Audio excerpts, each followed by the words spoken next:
Chennai மூலக்கொத்தளத்தில் break பழுதான lorry சிக்னலில் நின்றிருந்தவர்கள் மீது மோதி உயிரிழந்த இருவரில் ஒருவர் உயர்நீதிமன்ற துணை பதிவாளர் என்பது தெரிய வந்திருக்கும் நிலையில் விபத்து நிகழ்ந்தபோது பொதுமக்கள் ஒன்று சேர்ந்து லாரியை இழுத்து பிடித்து ஓரம் கட்டும் காட்சிகள் வெளியாகியுள்ளன.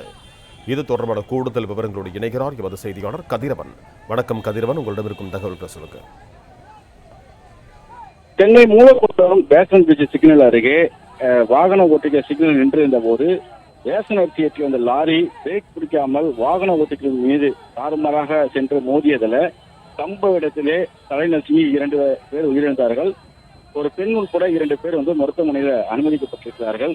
குறிப்பாக இந்த உயிரிழந்தவர்கள் ஒருவர் திருவள்ளூர் மாவட்டம் முகப்பூர் கிழக்கு வேணுகோபால் பகுதியை சேர்ந்த முரளிதரன் என்பதும் சென்னை உயர்நீதிமன்ற துணை பதிவாளராக பணியாற்றி வருவதும் தெரிய வந்திருக்கிறது.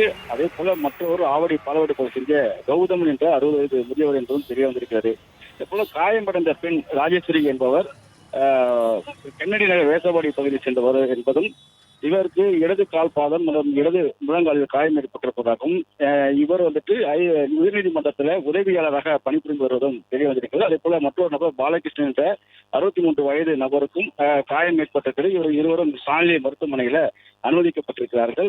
ராஜகுமார் என்ற ஓட்டுநர் இந்த வாகனத்தை லாரியை ஓட்டி வந்ததும் பிரேக் ஃபெயிலியரான லாரியை எடுத்து இது போன்ற விபத்து ஏற்படுத்ததும் தெரிய வந்திருக்கிறது. விபத்து ஏற்படுத்தியவுடன் அந்த லாரி இருசக்கர வாகனத்தின் மீது ஏறிதான் நின்றிருக்கிறது. அதன் பிறகாக லாரி ஓட்டுநர் பொதுமக்கள் மற்றும் போலீசார் உதவியோடு அப்புறப்படுத்த முயன்ற போது லாரியை எடுத்து செல்ல முயன்றதாகவும், உடனடியாக பொதுமக்கள் அனைவரும் ஒன்று சேர்ந்து கட்டை போன்றவற்றை தடுத்து நிறுத்தி ஒருவர் இந்த ஓட்டுநருடைய இருக்கக்கூடிய இருக்கைக்கு மேலாக சென்று கொண்டு அவரை மிரட்டி அதன் பிறகாக அந்த லாரியை நிறுத்தியதாகவும் தெரிய வந்திருக்கிறது. அது தொடர்பான வீடியோ காட்சிகளும் வெளியாகி இருக்கிறது. தாக்குதல் நடத்தி போலீசாரிடம் ஒப்படைத்த நிலையில தற்போது அவரிடம் விசாரணையானது நடைபெற்று வருவதாகவும், இது குறித்து வழக்கு பதிவு செய்திருப்பதாகவும் காவல்துறை தரப்புல தெரிவிக்கப்பட்டிருக்கிறது.